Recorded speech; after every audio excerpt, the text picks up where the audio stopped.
All right, and start recording in three, two, and one. All right, and welcome back to the Reserve Squad Midweek Show, a soccer podcast covering all things in the EPL from a bench perspective. I'm your host Ben, and I'm recording this very late from a week ago, but I did want to get at least something in before the next match day happened. I need to get a little bit better and at getting these out a little bit quicker. But I did want to speak on what happened last week because it does feel like we reached a bit of a pivot point as far as how the title race maybe could go. I'm maybe being a little optimistic, being a Liverpool fan. They have a game today versus Ipswich. We'll see how they do there.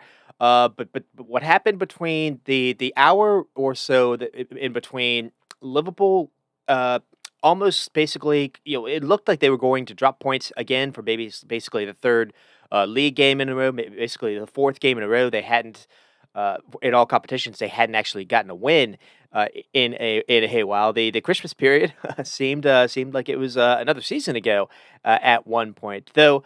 They had 30 plus whatever it was shots. It's not like they weren't trying. It just they hadn't gotten a goal until the 90th minute or so, and so there was a scenario where it just felt like Liverpool fans were in dooms mode, Arsenal fans were in just jubilation, and then all of that completely flipped. I want to say within maybe an hour, maybe 90 minutes or so, where Liverpool do get a couple of late last minute winners thanks to Darwin Núñez of all people.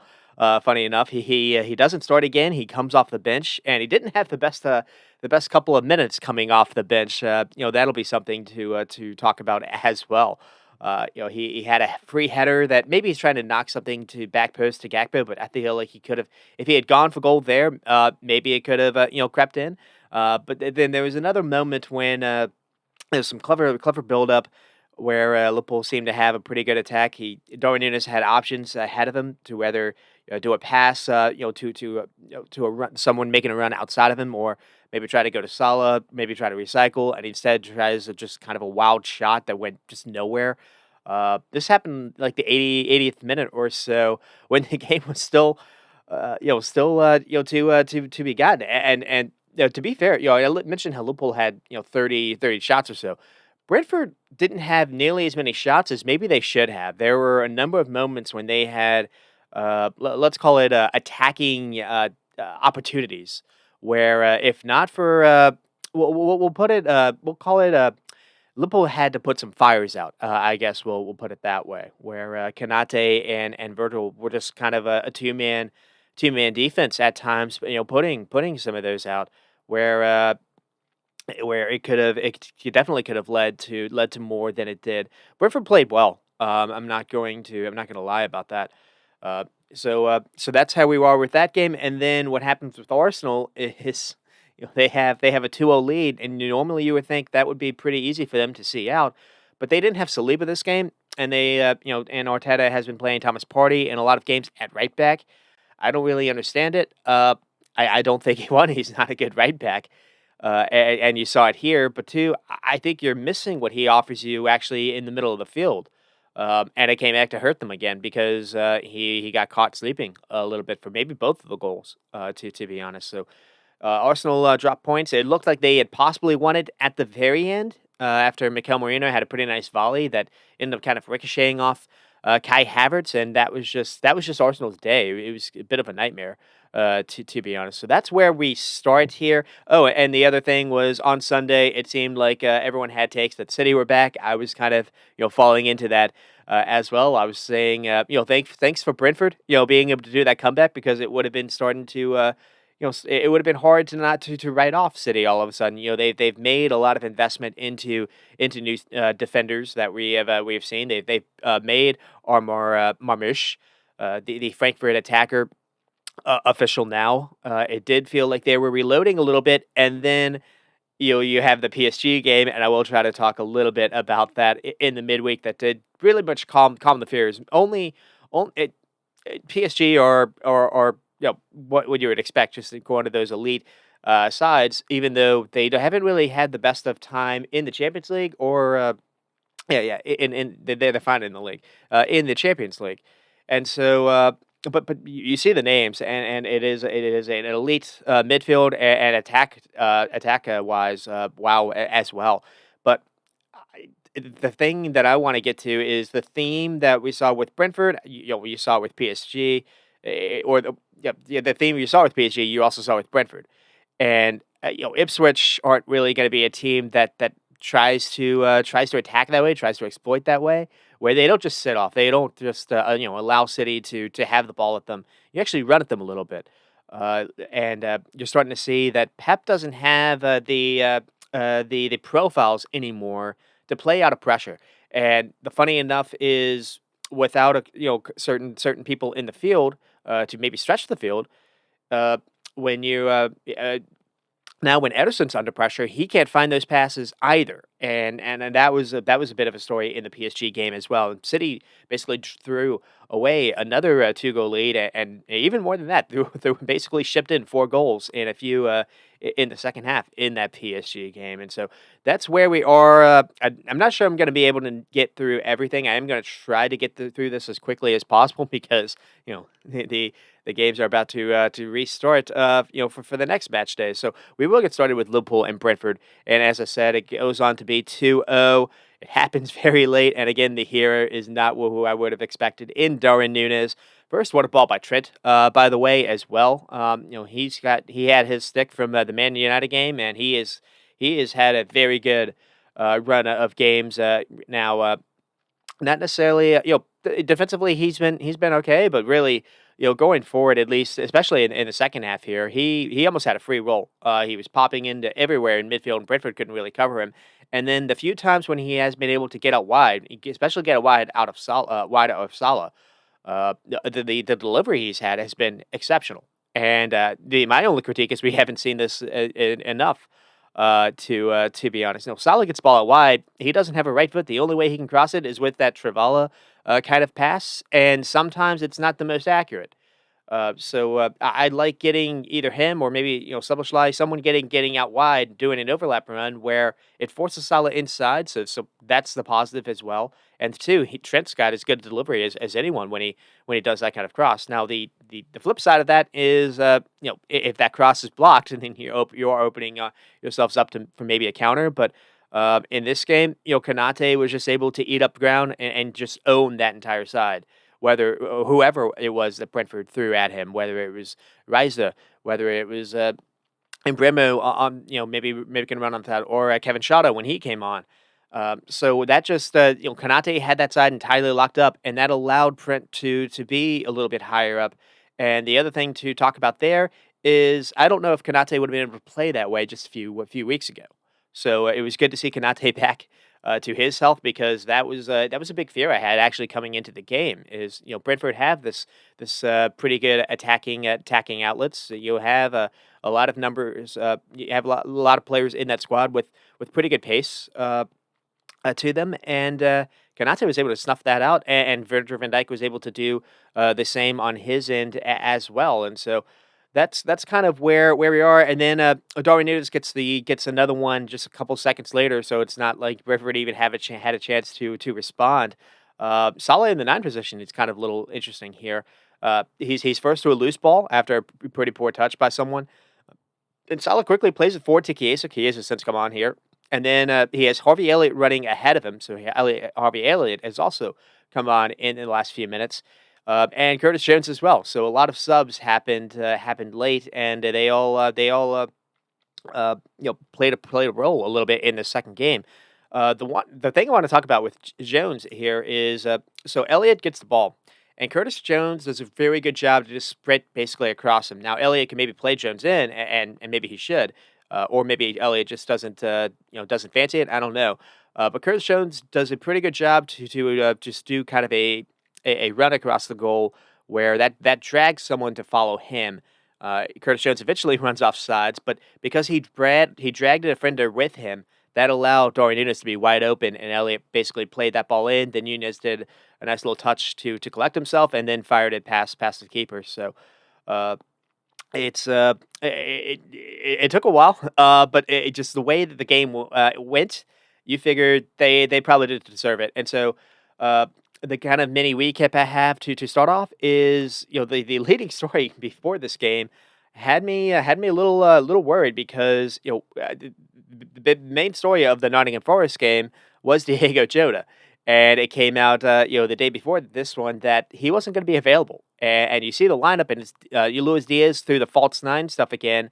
It had a bad vibe because it didn't feel like Brentford would be like the best team to try that against. And Liverpool were able to control the game for the most part, but again, it was Gakpo gets the ball, he's isolated. Salah gets the ball, not really anyone to play off with either. They weren't able to get Diaz the ball in the middle that much at all. He did get a pretty good shot off in the second half that forced probably one of the few saves, but Liverpool had a lot of shots. Both in the first half and second half, where you don't really remember Flecken having to do a whole lot, so that was a little bit of the worry as well. You needed a striker to come on, and he did. But the other thing too is it felt like this was a game for Harvey Elliott to come on as well. We haven't already seen him, and frankly, he comes on and he gets a pre-assist for these first Darwin Núñez goal, and I'll speak about that a little bit later. I alluded to it a little bit, but I'll touch on it a little bit more. And he does get the assist, so he comes on and shows something for you. So, and the other thing to think about here is you looked at the Brentford lineup, and so you've got Roslov versus Gakpo. You figured that would be a pretty good way to attack them, and you thought Lewis Potter versus Mo Salah. Lewis Potter, to be fair, has had a really good season. But he's not. You don't imagine to be really a defensive-minded left back. He's someone that can be clever on the ball. Lewis Potter really did show up. He had a pretty good game. So fair play to him as well. And the other kind of that came to my head when you're looking at the lineup is someone like a Damsgaard. How would he play?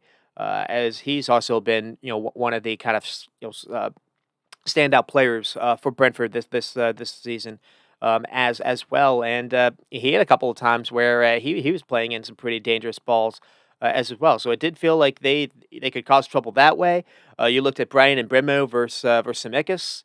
It wasn't Andy Robinson, but it was for another left back that maybe is better on the ball at this point in time, but maybe not necessarily the best defensively. That was a little bit worrying, and the way the game started was worrying as well because Bremo gets forces an early yellow. I think the first attack Brentford have, Bremo was able to get by Semikis or able to basically isolate him or hold him up. And then I think there's an overlap that Roslov plays, and then it basically it's a square ball across the box where Trent's kind of sleeping. And, that could have been the first goal in the opening 5 minutes. So that wasn't necessarily great either. And then, so how do we get started? The funny thing coming into this is, so I mentioned how the vibes did feel off. And had the Nunez goals not really happened, it felt like it was about to be maybe a toxic atmosphere. Uh, because a couple of games in a row, we've seen kind of the similar patterns. We've seen similar patterns from what happened just last season when Salah doesn't necessarily net for you. What happens after that? Can other people step up? A year ago from now, or a year ago, that did not happen. Despite the fairly dominant play that they had, it's just they weren't taking their chances all of a sudden. And here you've got the contract negotiations still. Uh, you don't necessarily have injuries that are affecting kind of your star players in the squad, but you do have injuries that are at least uh, uh, being an annoyance. Everyone's got injury issues, but it's just the squad depth is being challenged a little bit. The Arnie Slot is being forced to kind of change things up a little bit, and we saw that with his left back selection. It wasn't Robertson; it was Tsimikas, and so you did wonder, would the left back issue come in with the center back issue with Kanate maybe not being fully fit, or with the front line with what happens when Jota misses out. All of those were questions posed before this game, and then 90 minutes into the game, you felt it was going to be a way to double down on that, and so that was at least the vibe coming into this. And the other vibe was Brentford had just had that very good comeback versus Man City. Brentford at their home ground, maybe not the best defensively, so you did feel there would be goals in the game. You didn't necessarily feel it would be a 0-0 or 1-1. but you did feel, the longer it stayed 0-0, if there was going to be a team that was going to get the first goal, it did feel it was going to be Brentford.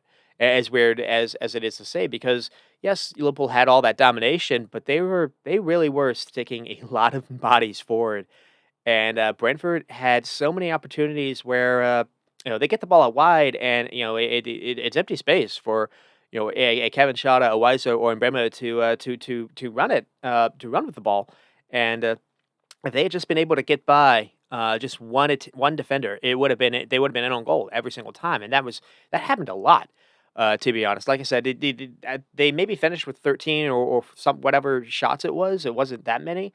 It could have been 20. The way that Liverpool were playing into that a little bit, but yeah, when you have defenders that I guess that can do that as well, fair play. One thing I will say is I don't necessarily know if they'll be able to do that and get away with it versus Liam Delap versus Ipswich. So we'll have to see if they're kind of if they have that in mind. They're prepared for that. Uh, and so we get to the first half. Let's see. One of the I mentioned how Harvey Elliott, it was a game for him. The thing that's kind of awkward is maybe Dominic Szoboszlai's best game offensively, and it's a little, all the talk is about Elliott afterwards, but Szoboszlai was maybe unlucky not to even cap this off with a goal or assist, and a lot of like the best chances that Liverpool had were basically the ball running through him and him making pretty good decisions. And the other person to maybe hold their head pre-Nunez was Kanate, and already kind of mentioned that a little bit. So we get to with the first couple of chances here. We have a nice start by Damsgaard and Yarmouk, or play teaming up to win the ball back. Yarmouk has a long switch to Mbeumo. Waslov then joins with the overlap square ball in. Damsgaard is there for a tap and it just misses. This is just one of those things. Had that gone in, now Brentford can play the game out a little bit differently. Because that was another thing too. I thought coming into this, it was going to be Brentford just sitting back and soaking in that pressure. Brentford were forced in to sit back, but they weren't doing it by choice. Anytime they had a chance to run out and break, they were doing it. And the second half was almost like a basketball game, the way it was end to end. For a neutral, it had to be a lot of fun. For a fan of either of these, it had to be pretty hard to stomach, because it did feel like every single chance there was a loose ball, both teams were just trying to get as forward as quickly as possible. Uh, and then, so we're still in the first half. We get a few Liverpool attacks. We have a great Szoboszlai chance where he shows off clever feet, dribbles through 3 or 4 defenders in the box, gets a shot off in the end, just a little too weak. Chance though comes from an excellent turn and through ball by Alexis earlier in the move, and then Szoboszlai has a really nice hit, maybe 25 yards out. It looks like it's going in the top corner, but it's just beaten by the crossbar. He had another shot later on in the game that did feel it was heading for the same kind of area, only for Collins to head it out. Last second. Collins had a pretty good game, for Brentford as well. Both their center backs had a pretty good game. And then we have Gakpo, kind of a switch to Szoboszlai, then finds Salah running upfield. Salah does pretty well to square the ball with his right foot, but Gakpo can't find the right finish. And so we get to the second half, and again, Liverpool were not bad, but I thought the lack of a number 9 was showing. I'm talking about all those chances, and I'm not saying Luis Diaz for any of them. Uh, and then again, the second half it did just show up to be a bit of more of a basketball contest, very very end to end. So Liverpool have corner kicks here. Liverpool had something like 15 corner kicks in the entire game, and it felt like every corner kick, if Liverpool didn't get a header on it, it was going to be a Brentford chance. And we have a moment where Mbeumo looks like he's maybe even gotten past Szoboszlai, where the defenders aren't even there. And if not for Trent Alexander kind of running back and tracking back and being in the right spot, this probably would have been their opening goal. I think Trent, even before this, had maybe a bad pass, so he had to recover for his mistake, but he did. Uh, and it did feel like we get to like the 60th minute or so. Maybe Liverpool are starting to play a little bit better. Maybe make better decisions. Getting to they're finding easier ways to at least get touches in the penalty area. And it did feel like Trent Alexander-Arnold, as you're watching this game, has more license to roam, be an extra man, both in the middle and out wide. Brentford can't outmark him. We have a Luis Diaz hit where it's a nice Flecken save. One of the few times the Flecken, again, was forced to work. It's a pretty nice chance, though. This comes from Kanate, who maybe doesn't always have the best pass on him. We saw him struggle a little bit with Nottingham Forest here. He had a lot of time on the ball. and he's able to find a great ball into Gravenberch ahead of him. Gravenberch then has a nice quick turn, then finds Luis Diaz in the box. The ball has to move quickly when it's so cluttered in the box. Now again, you can risk turning it over, but Liverpool seem to have the security blankets behind them, so they had the license to take a little bit more risk, and the ball was moving a little bit quicker, and they were getting pretty quality looks. Just not enough to harm Flecken. Then we have maybe a misplaced. Then we have a couple changes. So Robertson comes on for Tsimikas, and then Nunez comes on for Diaz. Uh, Robertson coming on, I didn't necessarily love, and then he made an error, which could have led to the opening goal as well. So Robertson basically has a misplayed header. Brentford finding Bremo close to goal, and thankfully Bremo can just have a volley shot right at Allison. If that goes a little bit more towards the corner, I don't know if Allison's gonna be able to get down in time. Then we have Elliott and Curtis Jones come on for as well as Chiesa. So we see Gakpo go off. We see Alexis McAllister and Szoboszlai go off. Uh, and so a couple of things to talk about here is the kind of ball playing that Trent was doing.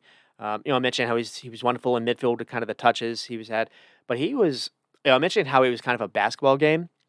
Uh, Brentford were trying to attack, and and every time they felt like they were losing the ball, Trent again had a way to go long, or find a way to get the ball someone in the midfield to turn, and then they were driving with the ball. Uh, and so there were a number of chances where it was very end to end. Then we have a solid chance.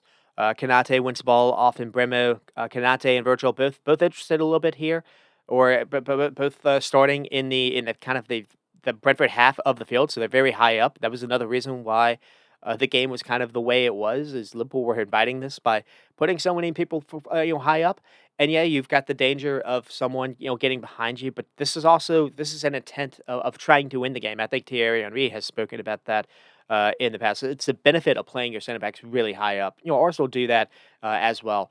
Uh, and so a couple other things here is it looks like it's possible they're about to lose the ball in a terrible spot, but Jones does really well to actually make sure Brentford can't count on the loose ball. They maintain it. It leads to a pretty nice solid chance, and just he barely misses. And then we get to the goals. So Nunez has come on, and again he did that knockdown header to Gakpo. Could have done better. It's his first touch in the game, so you can let that one go. I talked about the other one, the decision making with the high shot wide. Later on that wasn't great. But we do get to where he was great, and so Chiesa again has come on, and he just tries a cross in the box, and it's a decent one. It's not necessarily like it's the perfect kind of attacking opportunity. It's just a cross into the box. Brentford headed away, but Alexander Arnold is there to collect because everyone is so high up. Uh, and so you get the second ball and you can recycle. He plays it to Elliott. Then Alexander Arnold continues to run it into the box. Elliott is under pressure, but he sees Alexander Arnold, making that run into the box, and Elliott just has a clever slip ball to find him. Trent then has his first cross that's blocked, and this is where the misfortune happens for Brentford, because on another day this is blocked. You're able to maybe clear it, and maybe nothing really happens here. But the ball basically falls back to Trent's feet. He's able to collect it with the control, and then he fires another one, again, and again because he does it quickly. Brentford don't really have the chance to reload or to restart their kind of their defensive shape. And Darwin Núñez is ahead of his attacker. The ball falls to him, and all he has to do is just get any kind of contact on it and miss the goalie, and he does. Uh, the other thing too is, so I already talked about what Trent did, and with Nunez, hey, that is what you want for your number 9. Just kind of just be there when the cross comes your way, and it does. And then we get the second where again Salah to Chiesa, and then Elliott, and then to Darwin. And so the final take was just deep breaths. And again, within minutes, it felt like Liverpool had gone from maybe losing precious ground to feeling maybe a team of destiny. We'll have to see if that ages okay. They do have a big game today with Ipswich. Uh, the thing that I was thinking about is I've seen this happen with Dorian Nunes before, where he was the hero. He was the hero just a year ago with Nottingham Forest, and after that, he'd never really kicked on. So we'll see if that can be a little bit different. That was just a reaction to the header, though. This time he was actually seeing the ball score with his feet. He's always got good energy and work rate, and he played in the midweek in the Champions League as well. And he didn't necessarily score. He did have a couple chances, but the thing that you always see with him is just he is an unbelievable worker without the ball. And I feel like sometimes Liverpool do get in a situation of being trying to be too cute, trying to maybe run to the ball where just a ball over the top is always on with him. You don't always have to be in the middle. He's pretty good at making runs out in the channel as well. And it just feels like they have been missing some of that. They've been a couple of games now where he hasn't really featured, and he didn't necessarily start versus Man United. He didn't start versus Spurs. I think it was Jota in that game. They've been trying Luis Diaz in this role for a number of these games, and it hasn't necessarily worked in every one. So it was great to see there.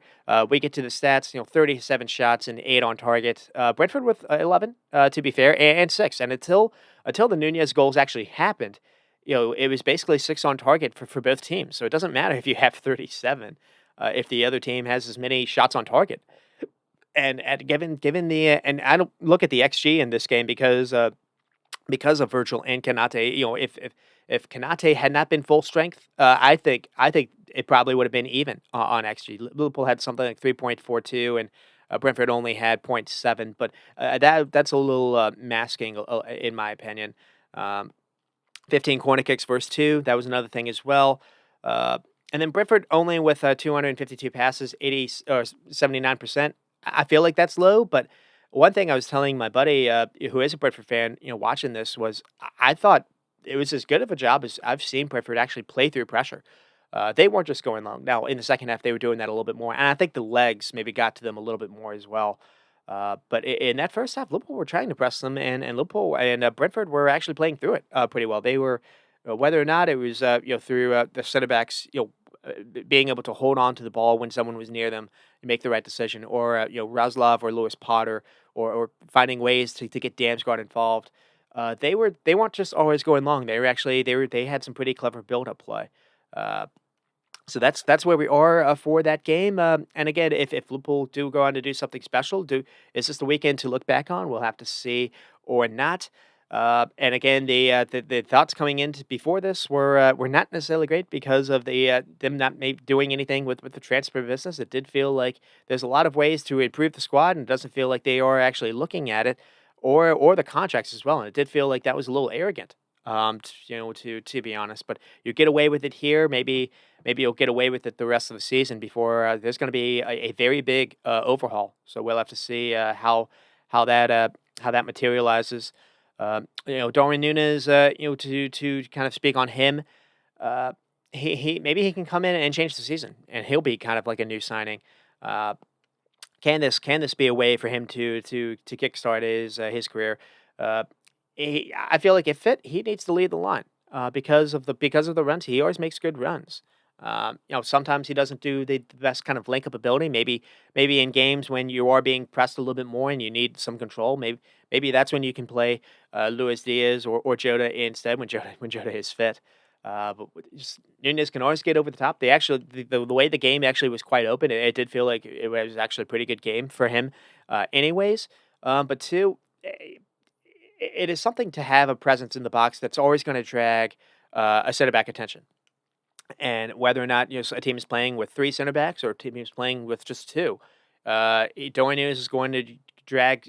Darwin Núñez is going to create basically 2 people marking him, usually at one time, and that usually means you'll have a free man somewhere in the box if you commit a lot of numbers forward. So uh, that is kind of where we were. The Harvey Elliott, part piece of this. He comes in, he gets a pre-assist and an assist.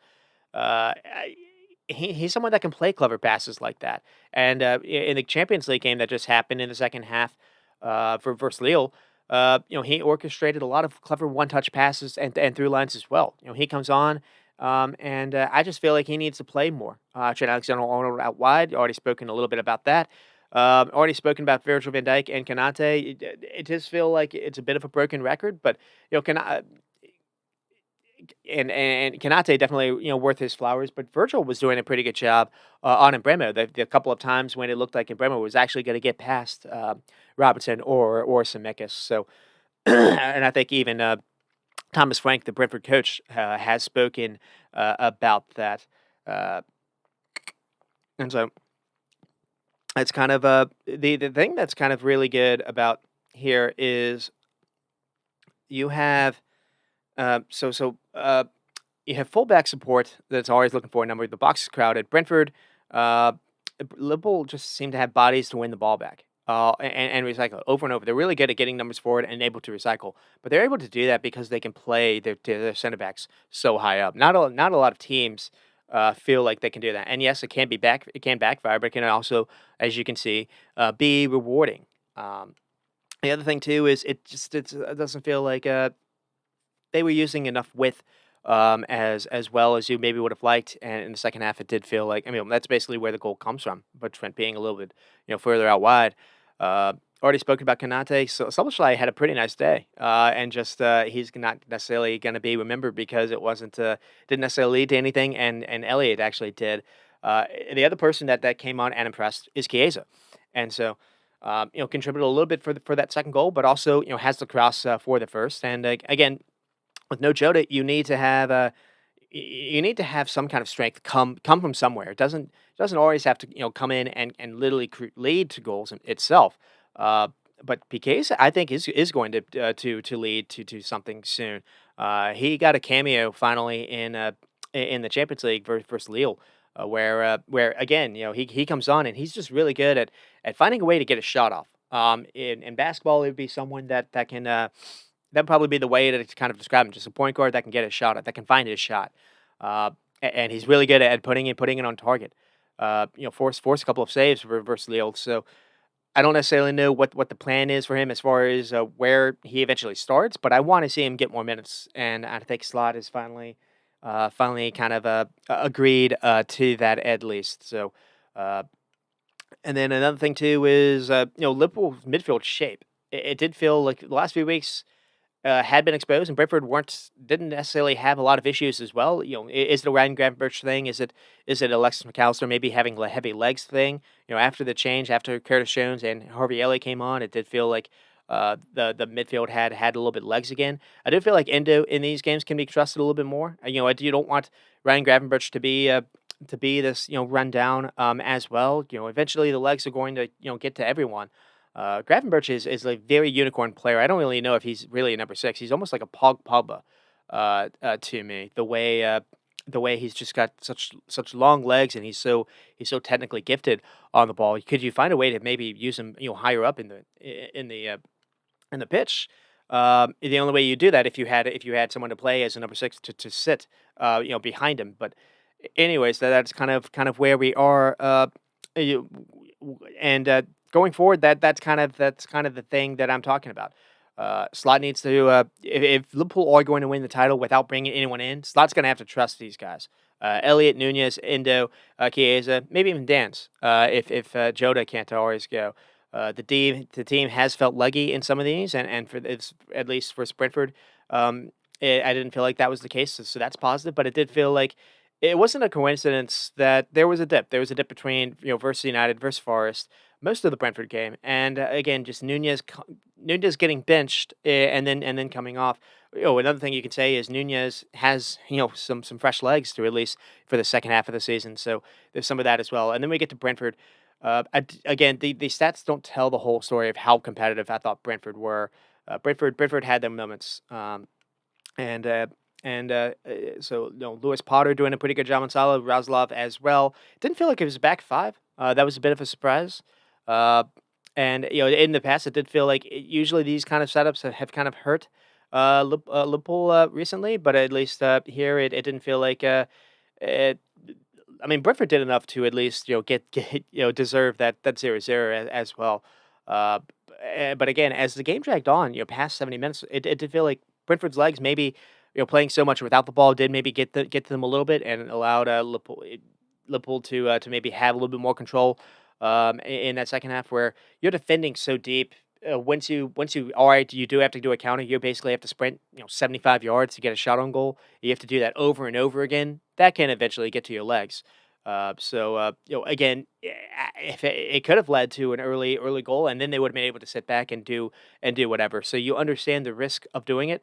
To be honest, I think it was the right approach. It just they just weren't able to get anything out of that. But fair play. I mean, this was as competitive as Brentford have been in a while, at least. Playing Liverpool. Frank has his team, doing some pretty nice stuff, and it does feel like there are maybe a signing or two from maybe even being a little even better, and it does feel like they just made a signing to bring in a right back from Fiorentina. So. One thing to you look at the squad and you do feel like sometimes they have maybe an issue a little bit at right back. Sometimes it's been Vandenberg, kind of slotted in there, who's more of a center back. Sometimes it feels like it's been Roslov. Now you maybe have someone that's going to be able to offer you a little bit more, both defensively and going forward, and that's only going to help out someone like Brian and Bremhez. So maybe it could be a pretty good signing to kick on Brentford. The Brentford are in a weird kind of space right now. This is the first season without Ivan Toney, and it does feel like maybe they've improved. Last season they had a lot of injuries. A lot of teams have had injuries. But one thing that Thomas Frank did is he started to trust a little of the young guys in his core. Where in past games, if someone like Matthias Jensen hadn't started for them, they would have struggled. They would have struggled to keep the ball and uh, be able to create some of these passes that they were doing, passing through pressure. You've basically he's nurtured Yami Luke where he can be kind of a reliable senior player now. He's trusted someone like a Damsgaard to come in. He's trusted Kevin Shada, and we're seeing a better Shada this season. So again, it was close, but no cigar in that respect. Uh, and then the last thing to kind of end with is interesting comments from him afterwards, where he basically said it felt like this was the best team that he had faced recently, and he's faced City, he's faced Arsenal, he's faced now Liverpool, and I do just feel like, yeah, Brentford actually put a pretty good test for all three sides recently. That Arsenal game was closer than necessarily the scoreboard. And they just Brentford kind of fell asleep a little bit on a couple set pieces. Uh, you know, and then with City, since Brentford were not necessarily good for City for a number of that stretch. But after like the 70th minute or so, they kind of changed their approach. Now they had some shots that maybe could have on the counter, but they didn't have any kind of domination like they had in the second half. So again, Brentford are just a side that there's something about a side that's direct and not necessarily afraid to lose the ball. That can really give you fits. Someone makes a run and play it in. It's only a 50-50 run, but they've got people that are willing to make those runs all day, and it forces defenders to always be wary of that. They've got some people with some pretty good shots on them as well. So that's kind of where we are with Brentford, and then again with Liverpool fans, they get the dream. With their game, and Arsenal fans get the nightmare, and we do get to Aston Villa and Arsenal with game starts off okay though. With Martinelli, actually Arsenal had lots of control in that opening few minutes, and it was hedged. It was capped off with a goal, where so Martinelli here to I didn't actually repeat how it happened. Uh, I think it's Trossard that gets the ball on the kind of on the far side, and he does a decent job to. I think it's Barbecue Kamara on Aston Villa at this point that's kind of marking him.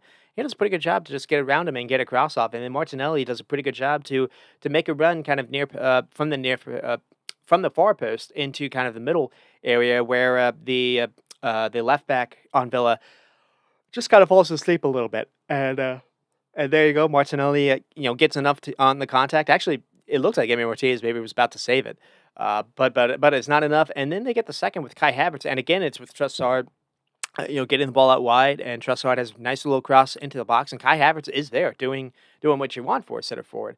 The weird thing about Kai Havertz is he actually does score a lot of goals. When you just look at tally wise over the last basically calendar year or so. Just his issue is more kind of the more marquee misses maybe, or just he'll score maybe a certain type of goal, but maybe not necessarily a lot of variety. So I feel like if you had Kai Havertz as almost like an option off the bench, or someone that could be maybe a second option, he would really help out. He's just not going to be your main man. And but that was kind of you Arsenal have a 2-goal lead. You figure that's gonna be enough to see it out, and instead, Yuri Tillmans, gets one, where, there's a cross in by, I think, Digna that has since come on. Ian Maatsen didn't necessarily play terrible, but Digna just has a more delivery on him, and it's a great little cross by him, that finds Tillman making a run from into the box that just Mikel Merino just kind of, goes, just, misplays or doesn't see it marked. It's just the delivery basically creates the goal, and then Tillmans has a pretty nice header, makes it 2-1, and then just a few minutes after that, Ollie Watkins does make it 2-2, and Watkins deserved that. Watkins had actually had a number of times where it felt like he is maybe going to be in behind, and Arsenal were kind of playing a little bit with fire, a little bit with him, and just Watkins just kept maybe making the wrong kind of touch or not. This was a game without Saliba, and it did feel like Ollie Watkins wasn't necessarily worried about Gabriel and Timber back there, but just it wasn't always coming off. But here Watkins does get the second, and it comes in a bit of a different way. Where on the other side it's Matty Cash. Matty Cash, after I think a free kick was recycled. Uh, just has time to get a cross off his self, and from the other side of the field, basically does a ball that's headed towards the near post, and then there is Watkins just waiting to tap it in, and that's the one where Thomas Partey just lets it happen, lets it get back behind him. Now he's not a right back per se, but this isn't necessarily even a right back. Just Thomas Partey switches off. Maybe he thinks Ollie Watkins is going to be offside. Maybe he doesn't think he's going to be the target. Uh, maybe he doesn't think the cross is going to be that good because it's coming from a pretty good distance, but it is, and Watkins gets the touch to beat Emi Martinez, and that's kind of just where we are. Unai Emery comes back to haunt Arsenal fans again. Is kind of the story here. He continues to be a thorn since he's joined Villa, and I think even before that, he knocked Arsenal out of the Europa League when he was managing Villarreal.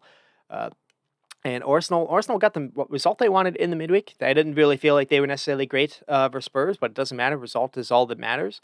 Uh, but the other thing too is injuries have been starting to be a storyline a little bit for Arsenal.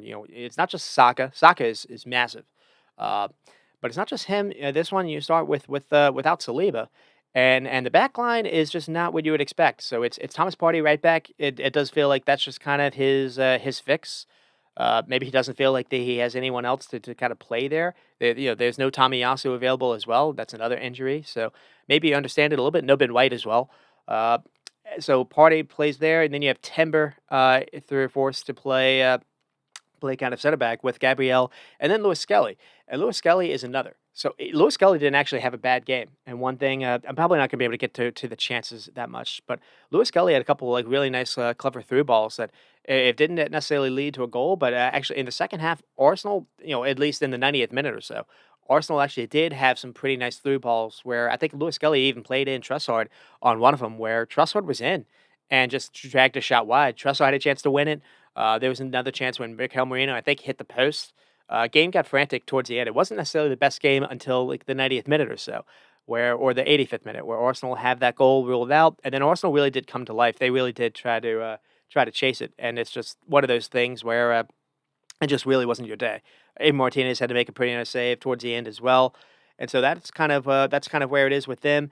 So Lewis Skelly didn't necessarily play poor, but it took a while for him to actually really show up. And again, it's that issue to me with if you're playing someone there that maybe is good on the ball.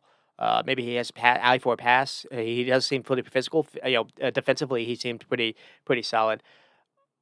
Lewis Scully he's not again he's not giving you any kind of run support. So he's not helping out Trossard. He's not helping out uh, someone else that when they're playing out there. If it's Martinelli, if they're playing Sterling.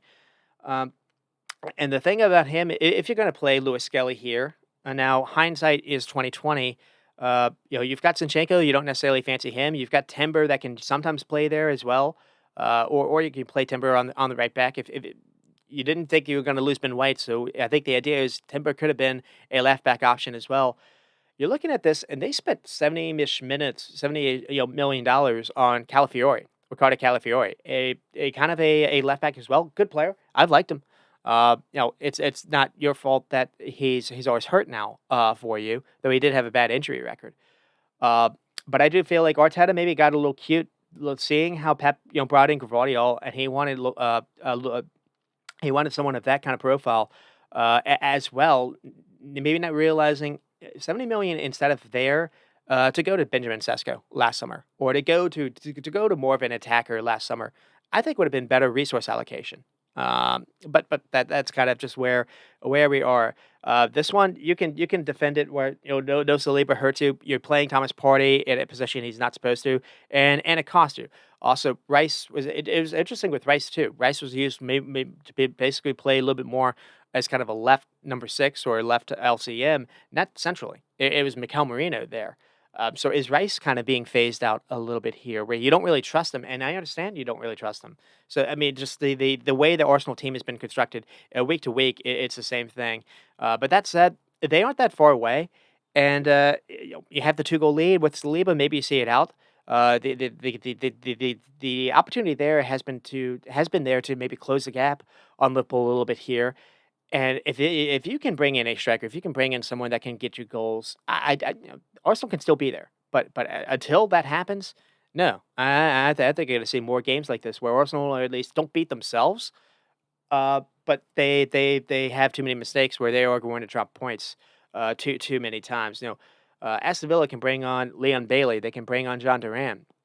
I felt like Arsenal weren't able to do the same. And so let's see. Another player that's maybe out there that could help them is you've got Douglas Luiz that's apparently available for loan. I think Manchester City have been looking around him. Maybe think about him? Just someone to bring in the midfield that with Aston Villa, he's already shown he can handle the league. It hasn't worked with Thiago Motta. But maybe that could be an idea. You bring him in. Arsenal have long been linked to him. That can maybe free up Odegaard to be a little bit more kind of advanced. That's another thing too. You're not seeing Odegaard being as creative, and it feels like he's been kind of his position has been kind of changed to be a little bit more zonal than necessarily to be kind of a free flowing creative number 10. It's hard to do that with Kai Havertz. That's kind of the issue as well. So you're in a bit of a bother here. Havertz does well to chip in a goal, but at the same time, Gabriel Jesus either. Do you move forward with Mateus Cunha? He's similar to Gabriel Jesus, but maybe has more goals. The other thing I was wondering is what would this season have been like if you had held on to Eddie Nketiah? If you're not going to bring anyone else in, there's a guy in Germany as well, Jonathan Burkhardt. I'm just kind of throwing out names. Victor Gilchrist is always out there as well. Doesn't feel like they're going to spend a whole lot of money. At least now they're probably waiting for the summer. Speaking of the summer, maybe one thing I'm thinking about is I don't know what you're going to do with Rice, but Thomas Partey and Jorginho look like they're going to be phased out after this. Do you maybe go out and try to sign Joshua Kimmich on free? That maybe shows up a little of your midfield. You have a little bit of control. Kimmich can maybe play right back at times as well, so you get maybe a 2-2-1 player. Now he's 30 years old, but he's still got game to him. I'd be curious if they maybe look at that. Maybe Kai Havertz has a relationship with Kimmich as well. Playing with each other in the German squad. So that's kind of just where I am. Arsenal would end with 18 shots and 6 on target, but only 12. So 12 came in the second half, and only 3 were on target. So you get 12 shots. That's kind of where we are with Arsenal. It feels like they could do more than they have. And then Aston Villa only had 8 shots and 4 on target themselves. They didn't have a whole lot of chances. But at the second half happened, it did feel like things got a little bit more kind of open. And just what Aston Villa did is they just took some chances on a couple crosses and basically were able to catch Arsenal sleeping a little bit. So that is really, really rough. But again, like the sick on Arsenal, not to beat a dead horse, you see how other teams attack, and it just feels like Arsenal can't do that. They lack the variety, the lack of overlap runs, the lack of ball playing from center backs, and I feel like Odegaard again can be brilliant on the ball, but he doesn't have anyone ever making runs ahead of him. I'm wondering maybe could you try Martinelli through the middle? To be honest, you have Havertz underneath, Martinelli through the middle. You do Trussard and Sterling, or would you get the kid back? Maybe try to do it that way. I don't really know. It just feels like their squad is a little bit bare bones at the minute. Uh, and it is very funny because they have a lot of injuries, and other than Saka, a lot of the injuries are to the back line, and it just feels like, why are they so stacked at the back line? It feels like the squad building hasn't necessarily been the best. So that's kind of where you are. If you're an Arsenal fan, it's positive for Martinelli because he's starting to chip in some goals here. But it does feel like they need something else, and it'll depend how long they're without Saliba, because upcoming is not necessarily this week, but next week is Man City. I think at the start of February, and no Saliba in that matchup in the past has been disastrous versus Holland has feasted versus Arsenal in the game that Saliba missed. So and Watkins had no issues going at Timber, running at Gabriel. So uh, the number of times that it wasn't just Watkins, Morgan Rogers as well. So yeah, that could be a worry. And then with Aston Villa, Watkins again had his moments to even do a little bit more damage than he did. The other thing too was Babacar Kamara. They lose Aston Villa lose Amadou Onana in like the 12th minute or so in the game, and you wondered, well, that's probably not necessarily the best game to do that because Declan Rice. You figured Arsenal maybe going to own the midfield after that, and we saw Emi Martinez or Unai Emery, play with bring on, I think his name is Bogarde, who has been a right back at least the times he's actually played. He came on to play alongside Barbecue Kamara, and Aston Villa did a pretty good job of at least withstanding Arsenal, pressing them a little bit. It's not necessarily like Aston Villa had a ton of the ball, but it wasn't. Yeah, actually, it was low. 200 passes to 74%. But at least it felt like they did enough. Especially Barbecue Kamara, did enough to.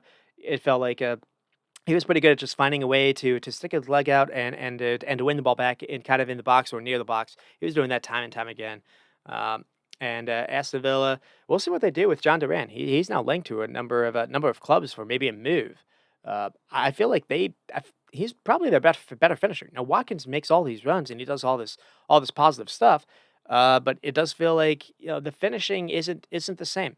And you want someone that's a pure finisher, but at the same time, you don't really want someone that's not gonna if Unai Emery doesn't like playing with two, and it doesn't feel like he likes playing with Watkins and Duran at the same time. We rarely see that.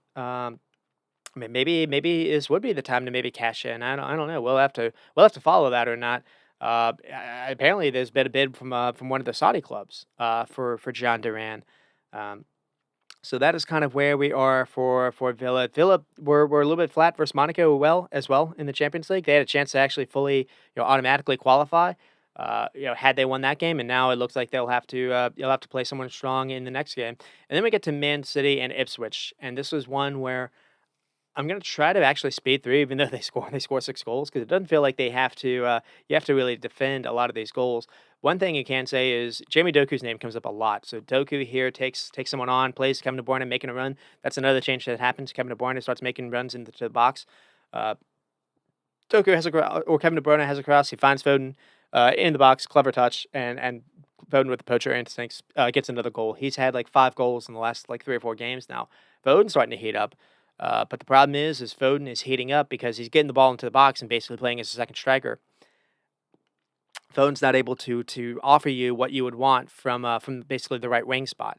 So, and Pep tried to do a little something clever in this game, and he tried to do it versus PSG, and it backfired. And I'll get to that later.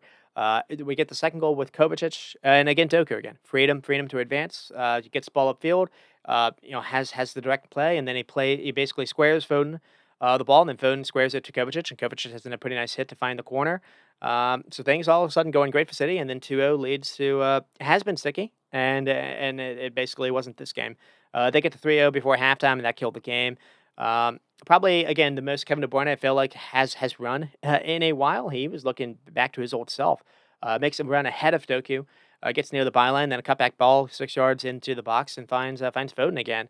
And then Doku capped it off with a goal early in the second half to make it four. Again, he was the heart of everything. Just direct running with and without it. Here he gets the ball inside the box and then decides to take people on and basically finds the corner. And then Holland, after a terrible pass by Ipswich, right to Doku, intercepts, and then he plays in Holland.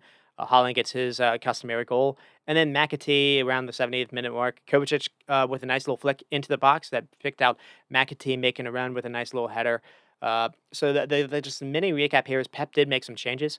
Nunez at right back was one of them. So no Kyle Walker, no Rico Lewis, and but Nunez is not a right back, and we saw defensively versus PSG he did struggle a lot. Barcola was made him look a little bit foolish, but here he didn't feel like someone like Ipswich is going to give him that much trouble, and Pep was right. But one thing Nunez was doing is he was skipping width, and that allowed Phil Foden, when you got into the final third, to basically play in a free role, and basically Phil Foden was just looking for scraps in the box, and he was leading to goals. Foden having the free role again, but the other thing too was Kevin De Bruyne being able to basically playing the left half space, but he was going out wide. He was doing much more running without the ball than we'd seen in a while. Uh, and so, the question was, is Kevin De Bruyne back? But for PSG, he looks leggy again. So I don't really know how to judge that. Doku as well. In the last couple of games, it's been Sabio that's been doing well to playing on that side. Doku had maybe his best game for Man City in a couple of months. So again, it worked for Ipswich, and then you look and it did not work for PSG. Man City needed a response for Brentford, and they got it. Ipswich been in a rut lately, and Delap was against the club that sold him. Did he have a chance to get something back at them? And the answer was no. So I mean, you look at it's kind of two. 17 shots, not on target. Uh, Man City with almost 700 passes, 92% pass accuracy.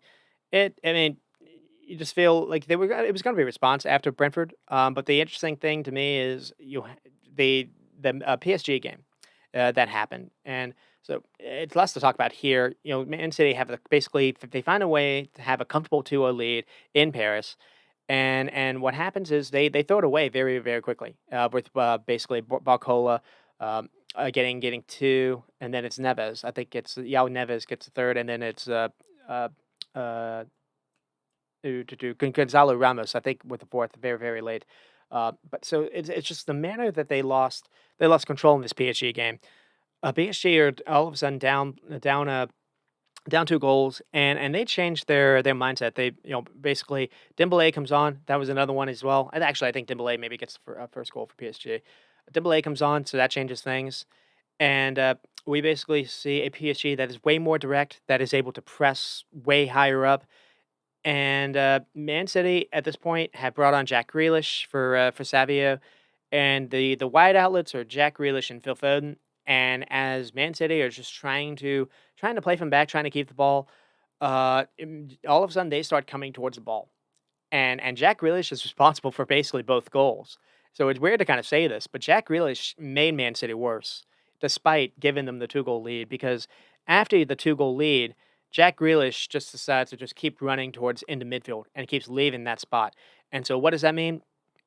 That means the entire PSG back line can just creep up as well, and PSG have two very direct, very very clever with their feet fullbacks uh, in Hakimi and in Nuno Mendes. And so you're just inviting them to play higher up. So when maybe a ball is kind of lost a little bit, you can break and they're close to the goal. But the other thing too was you only have Holland, and it felt like PSG's with Marquinhos and I think his name is Paco. They were able to handle Holland just making his run. So Man City did not have an ability to go direct, and because of that, they had to. They because you're not going long. Now you're trying to play through the press. You're trying to play through the pressure. Trying to escape that way. And instead, Man City did not have the legs to create separation with PSG's midfielders, whether it was Yao Neves, whether it was Vitinha, whether it was Fabian Ruiz, or when Fabian went off, whether it was Zaire Emery. And then up front, you've got Barcola, you've got Dembele, you've got Ramos when he came on, and you've got just just a pressing beast that is just trying to suffocate you with the ball. And Man City couldn't deal with it. Um, and on the flip side, Man City were trying to actually trying to press themselves out of possession, and just Mateus Nunes is just allows himself to get completely beaten. And then it's just Barcola free run, and then he finds Dembele in the box. I think it's a pretty easy hit to score. And then the second goal comes more kind of misfortune than not. I think it's Desiree Dore that has a shot that outside the box, and it just kind of he takes a chance really, and hits the top of the crossbar, and the bounce basically falls right to Barcola's feet, where he has a nice little a reactionary finish to score there. That makes it 2. But after it got to 2-2, Man City lost control of the game, and the other thing that was happening is even before PSG scored, they had a couple of chances where PSG had free kicks, and for some reason they were not marking Yao Neves, who is like 5'7", but Yao Neves was also they knew who he was even before this happened, because maybe they didn't respect him in the box, but they should have respected him everywhere else on the pitch. He was everywhere. But Yao Neves basically free header on a free kick made it 3-2, and then after that, Man City just were not able to get any kind of time on the ball, and just it continued to happen. So the thing I was thinking about is Bernardo Silva did not play for Ipswich, and he's back in the squad here, played in midfield, and him and Kovacic were just bullied by Yao Neves and Ruiz and Vitinha and Zaire Emery when he came on. It feels like there are a lot of players in the City side. Silva, Kovacic, Gundogan, Kyle Walker that just don't have legs anymore. Kevin De Bruyne kind of had to get subbed off a little bit in the second half as well. And kept, basically Kovacic just giving the ball away for the second goal, I think. So it just feels like that continues to be a thing. You're not having the legs. Pep doesn't feel like he needs to have. He's been making these kind of comments lately that the game has changed. He recognizes the game has changed, but he doesn't think he needs to adapt. You're starting to see basically the way that the game has changed is almost specifically because of the game that Pep's kind of cultivated, and he's being stubborn, and he's getting found out. The other thing too is it's probably the worst I've seen Ederson play, as far as when the ball is at his feet. Everyone's known for him for being just so good with the ball at his feet, and he had no time, and he wasn't able to go long. And if nothing else, if Foden and Grealish are just staying wide, that at least opens up the middle, somewhat. Instead, what was happening is there was no width anywhere, and the way that they were just kind of cluttering up the midfield, that just allowed PSG to just mark them without really moving. It just felt like PSG had extra numbers. And the modern game requires you to be way more direct than the Man City like being, and Pep's been very stubborn about that. Uh, and he's getting hurt. PSG have a midfield that feels like would be something that City would have with the way that they had the control, but also the way that they had progression, but also the way they just had they weren't necessarily having to eat up a lot of ground, but they were just really good in duels and close distances. It feels like PSG City messed up not getting Yao Neves, someone like him to partner with Rodri, to be honest. But that's another story. Uh, but then out wide, you've got Barcola, you've got Dembele, and then on the fullbacks you've got Hakimi and Nuno Mendes that can also play inside or outside. The roster it looks like it was an entirely different kind of sport, to be honest. The way and PSG haven't always been best in the Champions League, so it was a bit of a surprise, and it was also a bit of a surprise uh, because because of the manner that it happened, with Man City having the 2-goal lead despite not necessarily playing that well. So they drop it again, and I think here's maybe the one where Pep just has to wave the white flag. Manuel Akanji has a role for the first goal, and yet he was really poor defensively when he had to do work. Ruben Diaz had to come off after 45 minutes, and then John Stones came on. Maybe the idea will be John Stones, going forward, but City have spent a lot of money to bring in 2 center backs, and it does feel like they're going to play probably more than they expect. Uh, They might both be thrown in early on. There's a lot of hype about Omar Mamush, coming in as well. He's not going to fix what's at the back or in the midfield. There's talks that Man City are trying to get Douglas Luiz at least on a loan. He maybe solves a little of this, but I don't know how much. So, um, the things that worked for Ipswich did not necessarily work here. Mateus Nunes trying him at right back, trying to just get someone with legs to offer you width that you can find a way to sneak Foden closer to goal. Worked versus a team that was going to sit back. It did not work. Did not work here.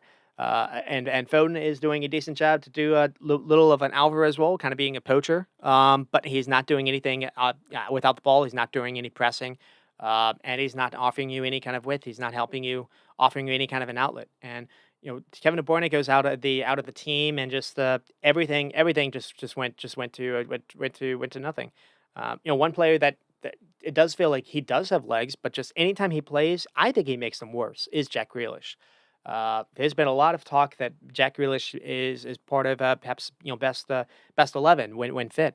I've never understood it, but Pep likes having someone that at least Jack Grealish usually stays out wide to try to just keep with.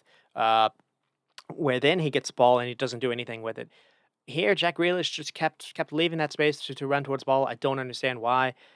Just Man City just had one of those nights really, and so it just feel like I was had I done this podcast before that game, I probably would have been a little more kind of optimistic, at least what the future could be. Now, on top of this, what happening with the Brentford collapse, Marmish coming in, going to lead to more goals, but and maybe you're gonna destroy the minnows. But I just feel like any team that looks at this and is willing to be brave and actually run at them and press City and has you have to have center backs that can handle Holland. I guess that's kind of the caveat. Not a lot of teams have center backs that can do that. Uh, so Man City will still not necessarily their season won't be over, but I don't think they're going to do anything in the Champions League, even with the new additions. I could be wrong on that because you're improving the center back line, you're not improving the midfield yet. Uh, well, we'll have to see. We'll have to see. Maybe if the idea will be with the two center backs coming in, maybe you play John Stones actually in midfield if you can actually fit John Stones healthy for a season. But you know, and where does Marmoush play? I- I- is he gonna take place of Kevin De Bruyne or Foden? I don't think you would bring in Marmoush to actually hold the touchline to keep with that. To me, just doesn't make sense. The best sense to play him. Uh, but I don't know. Well, it's at least some attacking depth. It's funny because Foden has 4 or 5 goals now in a couple of games. He's had a pretty good January. With Marmoush coming in, maybe the idea would be on Marmoush and Foden, and basically Kevin De Bruyne leaves at the end of the summer. Maybe that'll be the idea. You have Oscar Bob that can eventually return as well. So it does feel like Pep's going to have issues trying to fit all these people in. We'll see how he does it or not. I just feel like it's still unbalanced, and that's kind of where City are, and then Ipswich were what they are. And then we get to Tottenham and Everton. See how we're doing for time. I'm probably not going to spend a ton talking about every game like I normally do. What I'm going to do, so I want to talk about this one, and then I want to talk about Bournemouth and Newcastle, and then I'll probably cut it short. So Tottenham and Everton, we end with 3-2 with Dominic Calvert-Lewin and then Ndiaye. So all of a sudden, Everton have a two-goal lead in the first half. That's not what you expect. Everton have not scored the entire season, and then they make it three with Archie Gray with the own goal. And then Kulusevski and Richarlison make it 3-2, make it a little bit more respectable. Tottenham were better in the second half, to be fair, but that was also due to one Everton being able to nurse a 3-0 lead, so that allowed them to kind of sit back and not necessarily be as demanding, as maybe otherwise. But the other thing too was Tottenham started this game with a back three, and it did not work out. And basically, what happened in the second half was I think Dragishin either it was hooked for not playing as well, or maybe he had a gash on his head. He comes out in the second half, and basically we saw uh, Richarlison come on. And the shape changed to a little bit more kind of a 4-2-3-1, where Richarlison was kind of like the main feature guy. Son was more kind of on the left. Kulusevski more on the right. Madison kind of played a little bit more through the middle, and it worked out a little bit more for them. They at least they managed themselves a little bit better. So this is on the back of not necessarily playing that best versus Arsenal. This is on, Ansh is kind of starting to get a little bit on the hot seat. To be honest, the place in the league is like 15th, I think.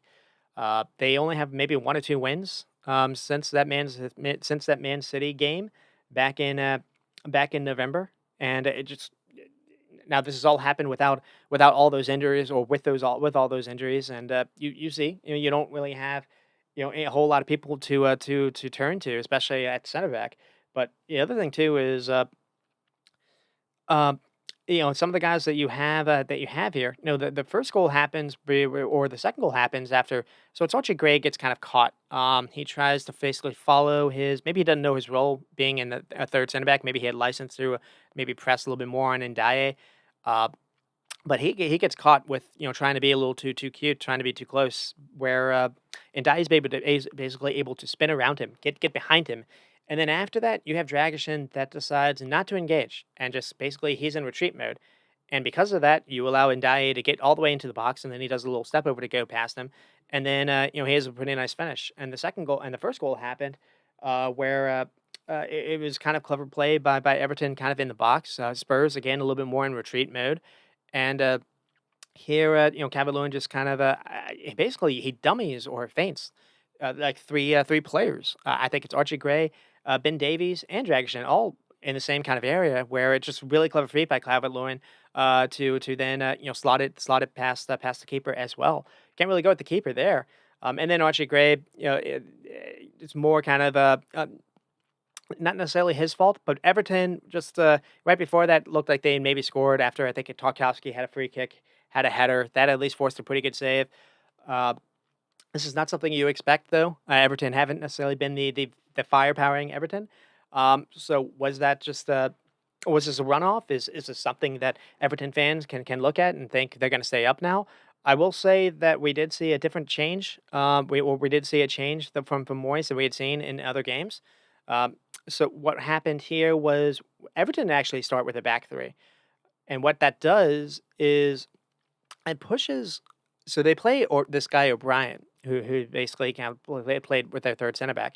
So you have O'Brien, Tarkowski, and Braithwaite, and what you have is you have Lindstrom kind of being instead of being a winger, kind of more like a wing back, but he had license to kind of do a whole lot of stuff. You had Mikolenko providing with on the other end as well, who's more kind of defensive minded. Anyways, Mikolenko's always had pretty good delivery with his crossing. That's another thing too. With when you play with a system like this, where a team is using wing backs with the idea really is to try to get some wide creation. Uh, but the main thing that I'm seeing here is Ndiaye was getting the ball, and he wasn't getting the ball near the touchline. He was getting the ball closer, inwards towards goal. And I think that was kind of the idea here. You saw Decore, Ndiaye, and Calvert Lewin kind of being closer to each other more times than we had seen in the past. And again, maybe Spurs are just kind of a mess. Spurs were playing a system that they're not always used to, so that maybe helped out as well. But it was one of the. I don't think it's a surprise that Calvert Lewin has come in the last couple of games and been more active than he had been the entire season. Uh, whether or not it's good coaching by Moyes, where maybe the tactics or the ideas weren't working with Sean Dyche, I can't say. But here is something different where we did not see this with Dyche. We didn't see this kind of personnel played out, and we didn't see them look this good. So I think this game really is more about Everton than Spurs. Um, so I mean, they had 19 shots and 6 on target, more possession as well. Tottenham were a little bit better in the second half, but this game again is more about Everton. Calvert Lewin, welcome to getting your season going. If he can get firing, and David Moyes is good at just getting just relying on just one person to just be his offense, like we saw with Mikel Antonio. Um, and then continues to just kind of show up with a goal here and there for as well. And given what they've spent for him, given how many points he's already helped them win, he'll be up there for transfer of the season if he can keep them up. O'Brien came in and did his job, and it does feel like Moyes saw that they played pretty well versus Aston Villa, but he saw that it was still too easy for someone like Ollie Watkins to run behind, Tarkowski and Braithwaite, or at least if Braithwaite's out of position, Tarkowski has no chance for someone with that kind of pace. And is here you I think Moyes saw that and he was like, well, we'll have a little bit more defensive security. So the funny thing is, I have a love hate relationship with back three slash fives. I feel like when you're not the dominant team, when you're not expecting to control the game, you can almost dictate. You can still dictate things your way, this way, by just by making your opponent, uh, kind of play the way you want, at least out of possession. But I think when you get on the ball, you need to have runners with pace to make this work. You also need to be able to have wingbacks you can rely on for creation. It doesn't feel like Man United have that, and so a lot of people were wondering, well, why can Everton all of a sudden throw this out in one game where someone like a Morm hasn't been able to do that? I think the personnel shapes Everton a little bit better. Talking Braithwaite's a better center back than anything Man United have, and I'm including Delict and Maguire there, or even Euro, or even Martinez. And I think, I don't necessarily know if Lindstrom's necessarily a wing back, but that would be like them playing, a Garnacho or Amad Diallo, just someone with attacking flair on that side. But Mikolenko is, and Mikolenko plays on that side, and he has that kind of foot. Um, so I think it's a pretty good way to play them. But the main thing that I really liked was the front three with Decore and Calvert Lewin and Dye being more narrow and closer to each other. So Calvert Lewin has more support to him, um, and that's kind of the other thing too. It's just the physical stature of some of those attackers. It helps them to get some win some balls back. The other thing too is the midfield. I think is underrated. It's maybe not necessarily the best at creating itself, but Mangala is pretty good with the ball at his feet. He went out to play with Leon after he left Nottingham Forest. We just haven't always necessarily seen him at his best, and we saw a pretty good midfield here with Mangala, and I think Mangala actually leads to one of these goals with some of the feints that he did. Him and Guy actually played probably their best game so far. So I think it's more kind of a celebration of what Everton did than necessarily going at Pochettino, but at the same time, it is and so we get to Spurs. They did do a better job in the second half. I did not like what they ran with the first half, where you see the front line and it's Kulishevsky, Madison, and then Son. So I mean, I've been one that's advocated for Madison to play and Kulishevsky, but not necessarily in the front line. So you had really no one to kind of orchestrate in the middle, or you had no outlet. So when Charleston came on, that changed it a little bit. Ben Davies having to come in. Ben Davies can maybe do a job as a center back, maybe not necessarily in this back three. You're requiring a lot from your wing backs. Jed Spence is playing a little bit out of position. He actually had a pretty good game, so he's not really the best person to go at. Pedro Porro, it feels like you're asking him to do a whole lot as well, where maybe he has a little more license to get forward, and he actually plays in. I think it's probably the best chance before even a couple of the goals came in. Pedro Porro played a really good ball into Kulishevsky, where that could have led to something for Son. Son actually had a pretty nice shot, or a pretty nice chance, kind of in the inside the box, and he just had a pretty poor miss. Uh, but the thing about that is, if Pedro Porro is out of position, Dragishin is the next guy that's supposed to step up, and it just feels like you can't really do much with him. Dragishin can maybe defend in the box, but it just feels like he was misprofiled to bring to the club. So I don't really know what he's supposed to do. Pochettino, Archie Gray is a kid, Bergvall is a kid. You got players struggling just to kind of the defensive basics in the box. That Calvert Lewin goal should not happen. It's a great great moment for him. But he dribbles basically through three legs in the box, and all he's doing is just kind of doing he's just cutting the ball around. That you've got three people around, at least one should be able to stick out a leg to stop the ball, at least not foul. It just yeah. So the back three isn't good. It's also not mobile. Ben Davies isn't mobile either.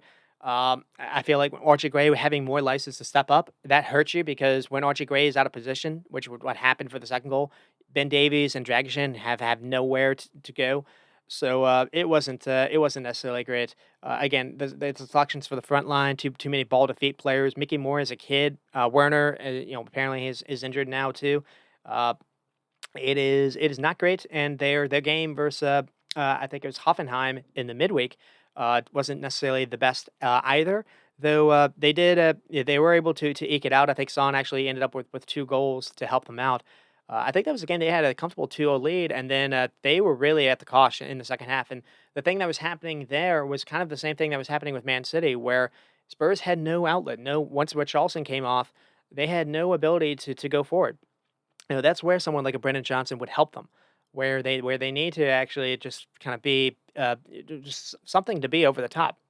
My criticism with Brendan Johnson is when maybe he's forced to create versus kind of a settled deep block.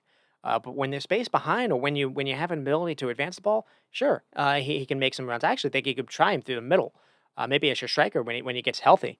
That could be an idea when as long as Solanke is out, but I don't know how long Brendan Johnson's going to be out. Just Spurs have so many injury issues, and just I don't, I feel like most sides can fancy a go with them, and we'll see what Liverpool do when they play in the upcoming league game. The other thing too was in that Hoffenheim game, it was very similar to City, where Hoffenheim just were able to just put a lot of pressure on the ball, and Spurs just had no ways to play over the top, and they had no ways to keep it.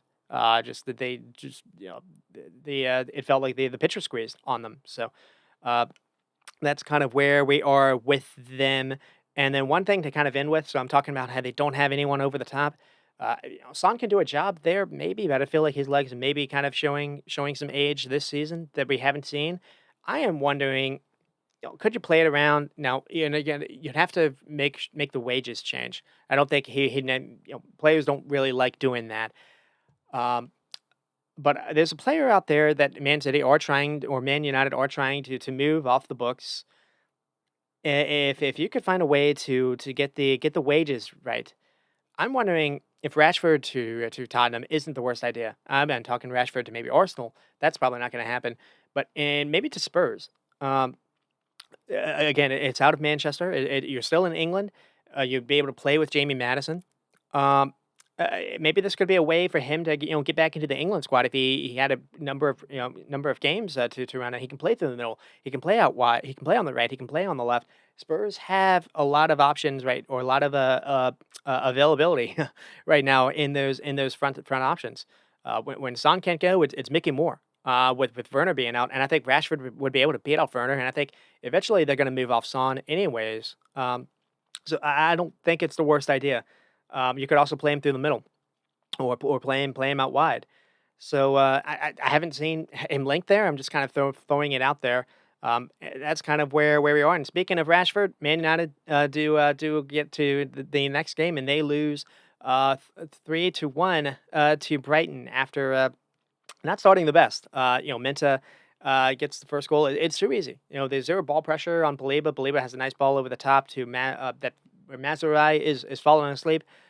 They get to Matoma making a run in behind, and then here it's just it's a nice little square ball across the box where Minta is able to have a first time hit where Delict and I think Martinez just completely sleep.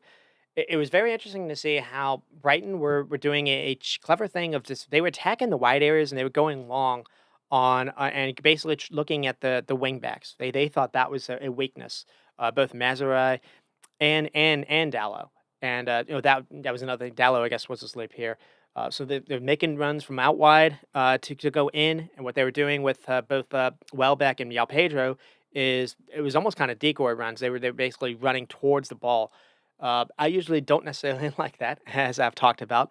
But the thing is it's fine when you do that if you still have someone making a run ahead from a different spot. And basically, the idea I think was to just kind of drag, uh, like I said, when I call it a decoy, basically to drag either a Delict or a Yanni Yora who's playing this game to maybe follow that run, and that was happening a lot. It wasn't necessarily the best game for Man United. Then we have Bruno PK after Casado giveth and taketh away. He's responsible for a bit of bit of a foul on, I think, Joshua Xerxes. It comes though where Man United actually probably had the best stint in the game at this point. They Brighton had maybe had gotten away, maybe with not getting a PK called on them just a couple of seconds before this, and then Verbruggen, gets the ball. I think Joshua Xerxes does a decent job to put some kind of pressure on him, and basically he passes it right to Amad Diallo. Then to Xerxes, and then Xerxes, buys the foul, and then Bruno converts. But that was really the only kind of chance that Man United were creating. They were not good in the first half and not good in the second half. And then Brighton, it was all them. Yao Pedro scores and it's ruled out only for a minute. Minor foul, but here's a clever turn and then a shot by Pedro. Shows what he can do on the ball. This is more about Pedro than anyone else. I feel like he works better when he has a striker, whether or not it's Welbeck or Rudder or Ferguson when he plays, but it just feels like he works better when there's someone else, and he can kind of be a feature guy than necessarily the main. And then we do get the second goal with Matoma, and this was the one. There've been so much made of Onana, and if he could do better with the cross here, this also isn't the one that Onana went viral for. But Onana maybe could do better with the crosshair. But the more you watch the build up here, this is the problem if you're a Man United fan. So then Heka gets the ball and plays it to Ayori, who takes a touch on the ball and then basically pushes it in front of him. And then it's just allowing him to sprint past Ugarte. And once that happens, there's no one that can close down on him. And he's able to carry it 30 yards or so. No one in Man United can run at him. From the back line, it's never the back line of midfield is never really connected. Even here, if this is happening with Liverpool, Kanate is probably going to be there, or Gravenberch is going to be a little bit closer. Uh, you happen there, and then Kanate or Ayori carries it 30 yards. Then he's got a Menta wide open. Menta then gets the ball. Dallo is late to close down on him, so it's a free cross, and then it's a really nice cross. Back post where Mazzuai just caught sleeping again to Matoma, and he basically pays a price as well. He basically flies into the post. So there you go, 2-1, and then. The thing I was thinking about is just you watch this, and the more you see it, Ugarte and Mano, in games when you got to do a little bit more with the ball. I don't necessarily think it works that well. We've seen Tom Collier recently come on and get a run at. We've also seen Bruno move more into midfield. I think we saw that with Southampton. And you can use Ugarte to kind of be your destroyer, but Ugarte is not really the best with the ball at his feet either. I feel like Mano isn't the best partner for him. We've actually seen Eriksson actually come into the squad. I think he came on for Southampton. That was the reason why he helped lead to some of those goals for Southampton. Um, so I do think there are reasons why this isn't necessarily working. The other thing too is Xerxes doesn't have the runs that you would really want, and Rasmus isn't necessarily the best at holding up the ball either. So it just feels if you could use both of them, that would be great. If you could combine both talents into one player, that's who Man United really basically need. So they're struggling, and then Rudder made it 3-0, and this is the one that went viral. This one isn't defensible for Onana. Before the cross, it's too easy for Brighton as well. Van Hecke just skips the ball, or just skips with the ball, finds Marsh. Marsh has since come on for Brighton, and then he does a nice little clever, kind of touch pass to get through, to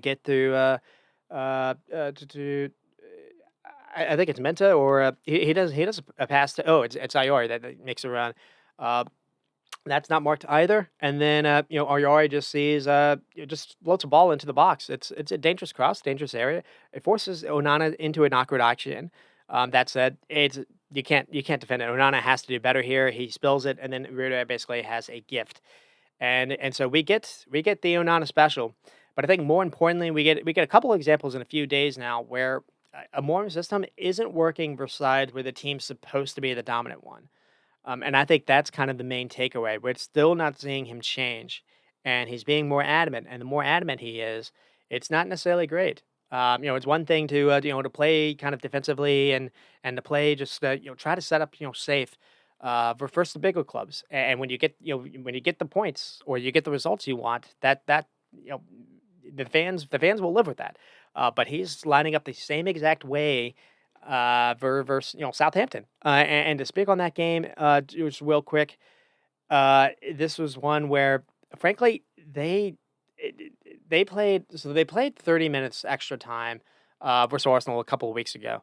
And maybe they came into the Southampton game with heavy legs. I don't really know, but if not for Amad Diallo, this he would have Ruben Amorim would have been killed with in the press.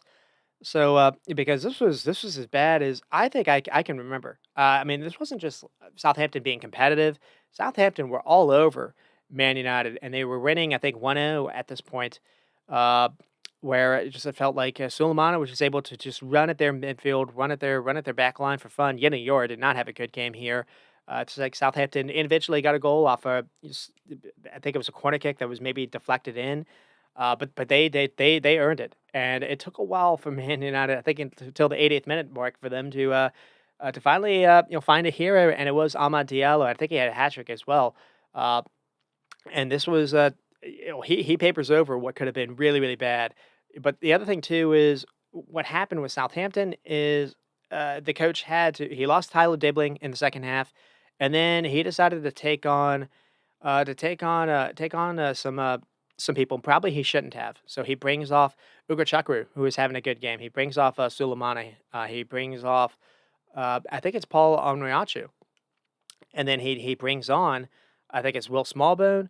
I think it's Flynn Downs, and it's maybe it's Cam Archer or it's Adam Armstrong. So he's bringing on worse players, and basically what happens after that is one Southampton aren't able to be nearly as direct, aren't able to be as threatening out of possession, and then two, Amad Diallo basically decided he could take on Kyle Walker Peters and beat him. And basically, that's what happens for all three goals. So there's one really brilliant one where Christian Eriksen has a nice little flick into the box that Diallo makes a clever little run in behind, and then he has a brilliant finish.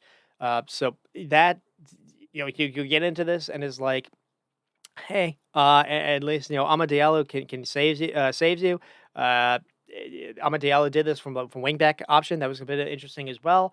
And you go from that it was kind of just fear to jubilation, ecstasy to then kind of dooms mode again, and that's just it feels like that's going to be Man United season at the minute, and so that's just where we are. Uh, let's see. Do, do, do, do. So one thing to talk about here, I keep talking about the back five or not. There's a lot of focus on shape, and I think in the modern game, shapes and formations kind of change if you have the right personnel, and I feel like it's more evident than not. This team cannot run, and you've got Ugarte that can, but just the back line still can't. And when you can't cover a lot of distance, it's just any team that's organized can have a free run at them, and that has players to do it. And I think it's less than back fives. I think it's just back fives can work in like kind of game states. I guess when you can try to defend a lead or not, but to just do it from the first kick. And you're doing it with midfielders that can't really, or you're doing it with defenders that can't really cover lots of ground. Lenny Yoro is supposed to do that, but he's a kid. Delict can't really do that. Lisandro Martinez, I guess, can, but you don't want to leave Delict by himself. It is a mess, and so that is just where you are with them. And then shoot, I wanted to get to Newcastle and Bournemouth. All right, I'll end with this one. So we get the game, and it's Kluivert and then Bruno Guimaraes, and then Kluivert with two more to make it 3-1. The third goal didn't come until the 90th minute, but Bournemouth were definitely worthy of it. And then Kirk has made it 4-1. The goal line or the score line is maybe worse than it looks. But the thing to talk about here is Bournemouth were definitely worthy of it. Newcastle came in with all this form. They were flying. Alexander Isak was on a flyer. How is Bournemouth going to handle him?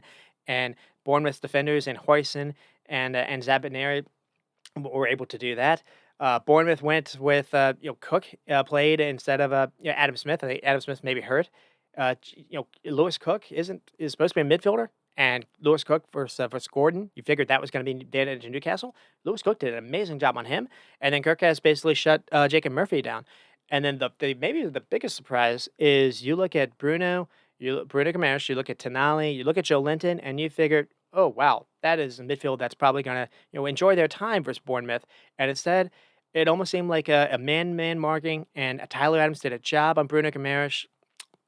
Cliver did a job on Tonali, and then Ryan Christie, to be fair to him, did a job on Joe Linton, and it is Clivert has the moment. Clivert has the hat trick. Justin or hat trick or hat trick. Clivert. I think I saw someone mentioned it. I think his dad was Patrick Clivert. So fun name, a fun play on the name. But it was a team performance that really was deserving. And the other thing too is Bournemouth have so many injuries. Who are they going to play at striker? Semenyo looked like he was only 50-50 fit in this game. And you get Watatari that has come in playing out of position, but what he is he's a fluid-minded attacker. He can play in anywhere. He can play on the right, left, or through the middle. And in a weird way, at least in these games when the games are open, he was enjoying himself, and he was making some clever runs, as well. He actually makes a couple of these runs that actually opens up the opportunities for Kluivert. Where, you can get a lot done with really good finishing and lots of energy and work rate, and that front line is very very fluid, and so it's a little bit different than what we're used to. Uh, Areola has his team on fire, and the only thing you kind of worry about as far as what can what can the ceiling be, or what can the ceiling be for this team, or I guess the floor is the injuries probably will eventually catch up because I don't know how much you can exert this kind of energy because they're probably as high energy, high pressing as any team in the league, and I think I saw something about they win the ball back higher up than anyone in the league. So that's the only kind of negative there. It's not really a negative. This is if this guy had a roster that was a little bit more kind of stacked, you wonder what he could do, what he could do in Europe if he was able to get into Europe. He has come in and completely changed it. And I think I said it earlier on in the year. He reminds me a lot of Pochettino when he was at Southampton. Or Pochettino, it's like a Klopp team at a lower club, essentially. And they've come in. And the other thing too is you look at the players that they've brought in over the last few years. Someone like a Dean Howson, what a signing he is. This 19-year-old center back. Uh, Kirkus looks like he's going to be moved on for big money. They brought him for nothing. Watatari, I think they'd spent a lot of money from Lorient a couple of years ago, but he was kind of an unknown commodity.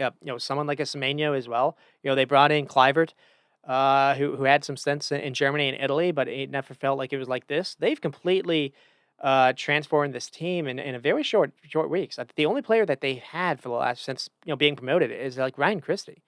Um, and it is funny. I looked at the squad a couple of years ago when Liverpool beat them 9-0. Different manager then. I think it was Scott Parker.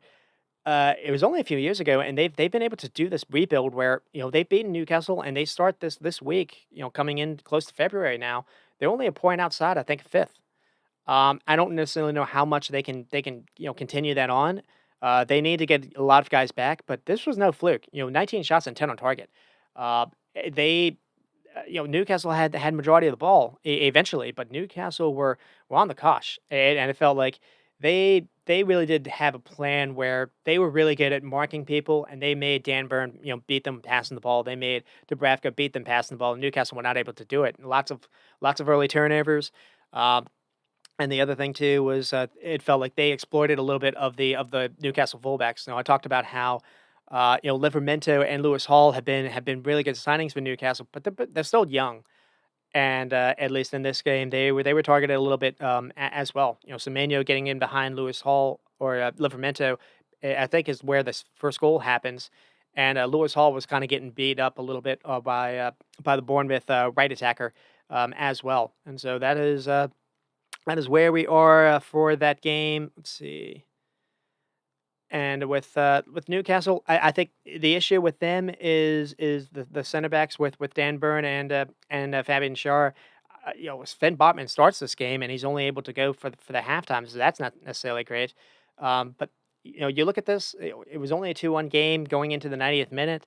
There were a lot of times where they did get some free kicks in that second half, and Bournemouth had to defend that. And it just felt like any time that they were trying to get Isaac the ball, they were just they had Bournemouth had the defenders that Newcastle need, really, basically. Zabaneri is a Champions League defender, and I think so is Dean Howson.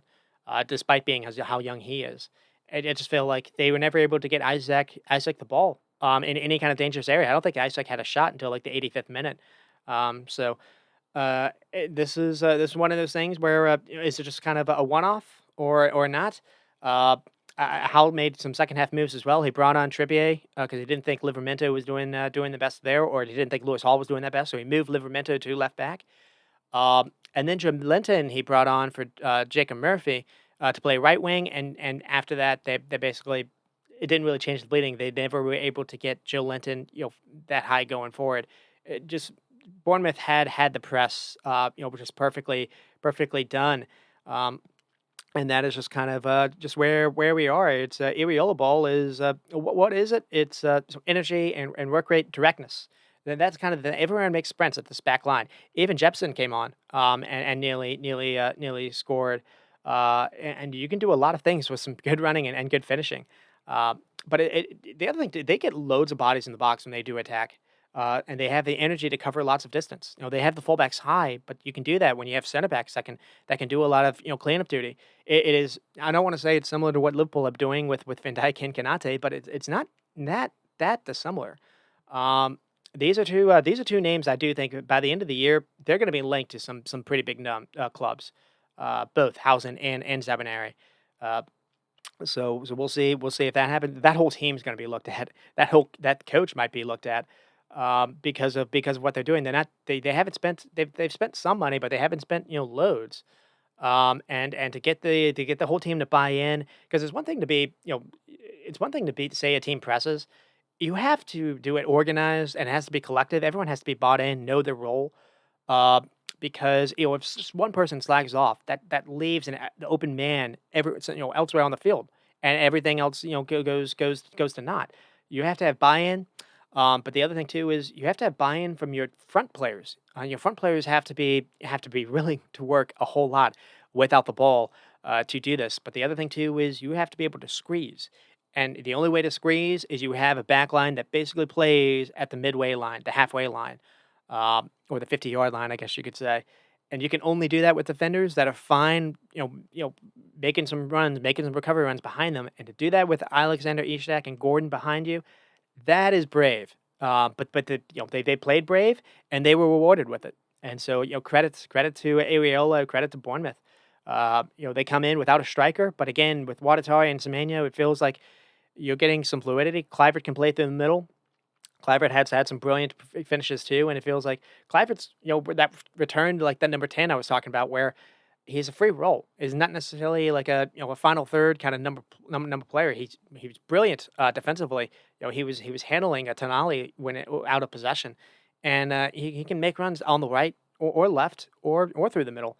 And obviously we saw here with a great finish. The goal that ends it or that wins it, the third goal is an unbelievable hit. That's probably goal of the week. The way he just lashes at it, and it comes where again it's pressure on Newcastle, and that was the entire theme really of the entire game. I think someone's kind of cornered on the kind of the touchline. Uh, it's Trippier that I think is just trying to boot the ball long, and Tyler Adams just intercepts it, and then basically plays it to Clivert, and then Clivert just has a wonderful hit. David Brooks is the guy I wasn't thinking about that was playing on the right side. David Brooks was giving Lewis Hall a lot of fits, and he is a story that's really cool because he's recovered from illness. I think it's leukemia. A couple years back, and before it was just a nice story for him to return. But now because Bournemouth have so many injuries, it's opened up a spot for him to start, and he's taking advantage of that, and that's really cool to see. Um, and talked about Cook coming in. A lot of players are doing roles that they don't always have to. They're not supposed to do. Cook coming in playing right back. That's also opened the door for Tyler Adams to come in. And Tyler Adams and Ryan Christie, they played better than Tonali and Bruno Guimaraes. So it's not something you would expect to say. So really awesome. Great to see. And then that is just where we are. And then to kind of wrap things up because I'm trying to speed this up. I'll speak a little bit more about Nottingham after they're about to play Bournemouth, and I really want to watch that game. I'm going to record the Liverpool game. So Nottingham and Southampton, they go on to win 3-2. It was 3-0, and then actually Southampton did pretty well to come back. Southampton just they had probably just a hellish last week or so. Having that near game versus Man United, and then here it's another case of I don't understand why the manager isn't playing Paul Oniachu every game or someone like a Sulemana every game. I feel like they're difference makers, and when you're a team that's at the bottom, you're not going to outplay a team that especially a team that's as top of the table as Nottingham Forest. But maybe you can make a way to make a marginal difference matter. And I think that not enough teams are thinking of it that way. You've seen a lot of these promoters that's come in try to play football, try to just do things the right way. I guess is what they say. You need if the only way to stay up is to be really sound defensively and to just make your marginal differences matter. Paul Aniacho is 6'6". Get him in the box and get some crosses into him. See what he can do. Obviously, he scored here and showed what he can do. And if not for Oleana, this actually would have ended 3-3. Funny enough.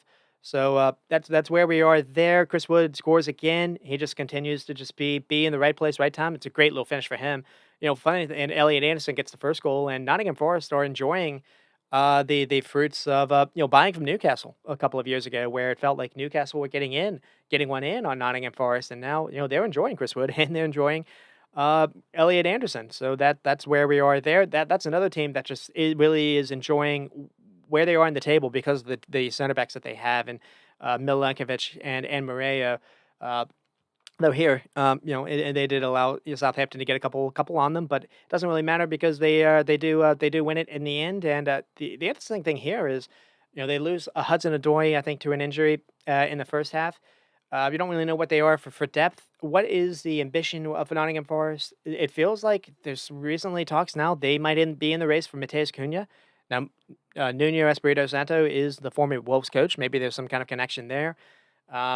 Forest did have some success bringing Morgan Gibbs White from Wolves. So I don't know if maybe the idea is thinking that way. Apparently, Cunha and the manager at Wolves apparently had a falling out, so maybe he might try to force a move before the end of the year or not.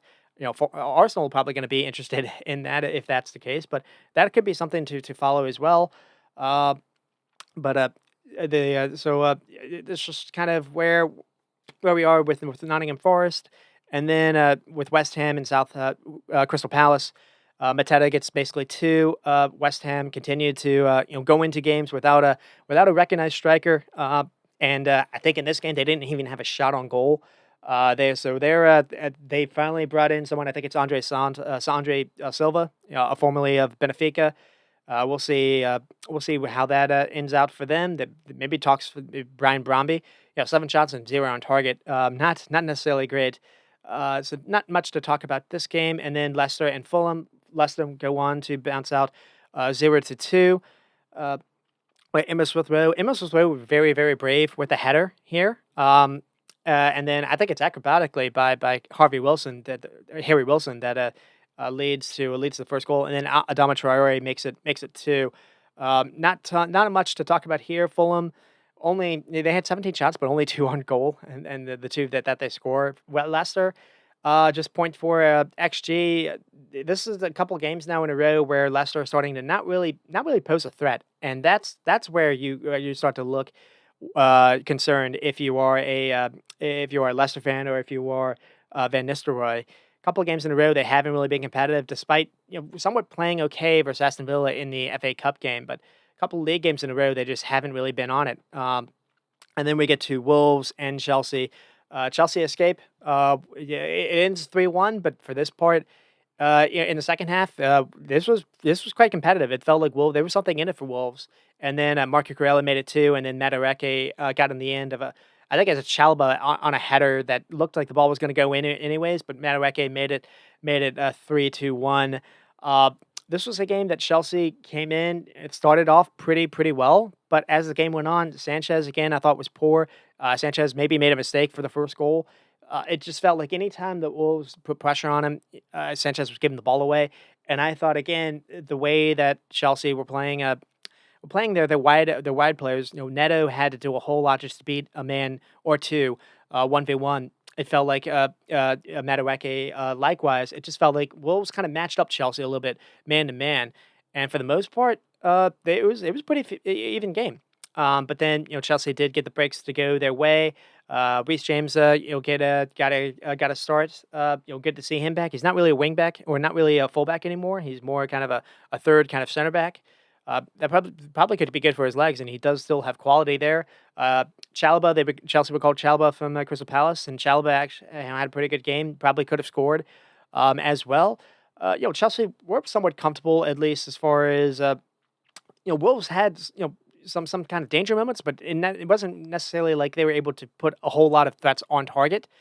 And then that's where like the Sanchez having the spill ended up hurting them. It felt like there was maybe something in it for Wolves. It didn't feel like they were going to win the game, but it felt like they were maybe it was maybe going to end as a draw. And then Chelsea did get a couple breaks to go their way, and so that is where we are at the for that week. And I'm going to end now because I do want to get started with the other games. So thank you for watching, and until then, you stay squatting and stop recording.